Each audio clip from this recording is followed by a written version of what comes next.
That was absurd. That was completely absurd.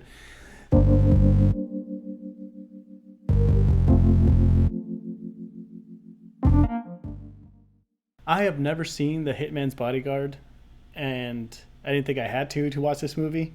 From what I saw of the trailers, it seemed like it was just nothing but, you know, just a good time.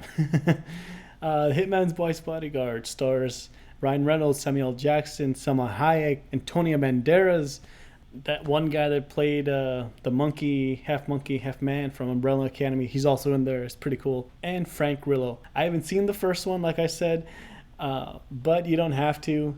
The movie constantly gives you flashbacks of what happened with the previous movie and how the characters got to where they need to be. So I never intended to see the first Hitman's Bodyguard movie or this one, but there was nothing else to see. So this movie is completely absurd. It's not meant to be taken seriously. If you just want to have a good time and just see absurd things that just make no sense, if you want to just go and see a movie like that, this movie's for you. The movie's not good. It's okay. This movie was just funny from start to finish. It gave me one of the biggest laughs of 2021. And, as a comedy, that's what it's supposed to do. And it kept me entertained. So if you're a fan of the first one, you're going to love this one for sure. I wasn't planning on watching this, and I was definitely entertained. But this movie is not meant to be taken seriously. There's a lot of things that just don't make sense.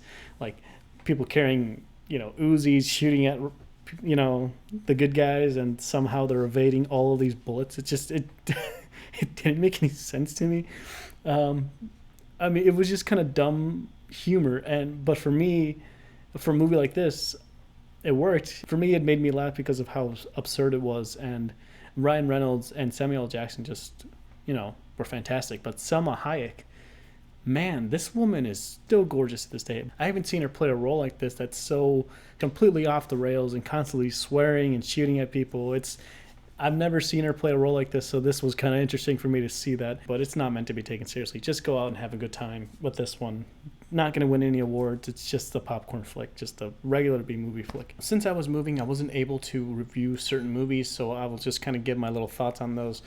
First off is A Quiet Place 2. I wish I reviewed this movie, but I was unfortunately moving at the time. Man, this is my second favorite movie of the year. It's spectacular. It's just amazing. If you've seen the first one with going to A Quiet Place 2, it's just amazing what they were able to do with that movie. John Krasinski is a master of atmosphere and tension. Everything you've heard from A Quiet Place Part 1, if you haven't seen the second one, wow, brilliant. And Cillian Murphy's in it. Who doesn't love Cillian Murphy? I got to see Wrath of Man a while ago, which I wish I did a review for as well. I thought that movie was pretty good. Jason Statham plays just, a badass dude looking to find his son's killer. Pretty much what it is. And it does a couple of things differently with this movie. It feels more gritty and more grounded than other revenge tales, but I thought this one did the job. And Jason Statham obviously steals every scene he's in. He's the best actor in the movie. Yeah, that was a good time at the theater, so let me know if you guys seen that one. Another movie that I saw was Those Who Wish Me Dead. I don't know much of Tyler Sheridan, the director of Those Who Wish Me Dead, but apparently this movie isn't his best one. But for me, I thought it was freaking awesome. I thought Angelina Jolie stole the movie in every sense of the way. Her character was so real. I thought that her PTSD with the movie and how she handled those emotional scenes throughout the movie and her arc, I thought was amazing. I thought that movie was, to me, it was one of the better movies that I've seen this year for sure. Might be even on my top 5 list by the end of this year. But apparently it's his worst movie. But it makes me want to hop on the train and watch Wind River and Hell or High Water. I haven't seen those movies, but apparently if this is Tyler Sheridan's worst movie, wow, I'm in for a treat watching those ones. And also, I saw Spiral, which was okay. It was decent.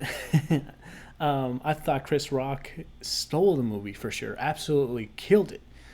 The only thing was the movie wasn't that good. It felt predictable. It felt like there was a lot of things that needed to happen to make it feel like a Saw movie or part of the Saw franchise. I wish it did things a little differently, but you saw who the main villain was a mile away. Like, there's a point in the movie where you're like, oh, that's the dude. What's the point? But Like I said, Chris Rock owns that movie. I'm not sure if we're going to see a sequel to that movie, but if we do, I hope Chris Rock is still attached to it, because, man, does he really get the serious tone and the buddy cop. He's just, it's a pretty, 321. He's a pretty capable actor. I think we forget sometimes that he's just, he's a kick-ass comedian and has really good acting chops. Well, that's it, guys. I wanted to, talk about the Hitman's Wife's Bodyguard, but there really isn't much to this movie. It's just a popcorn flick. But I also wanted to do a movie roundup of movies that I unfortunately didn't have the time to review.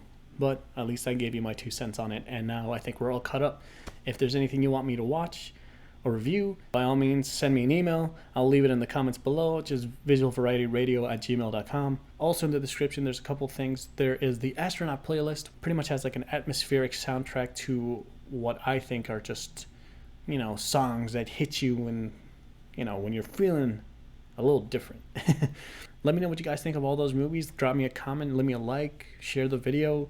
I am trying to transition my life so that I can do more of the things that I love to do, such as like teaching and reviewing movies, doing all that stuff. This is something I have a lot of passion for. If you guys want to support the channel, there's also a tip link at the bottom if you want to send me a question through there as well. Anything helps when you support the channel. But of course, thank you guys for watching. You've been awesome. Have a good night.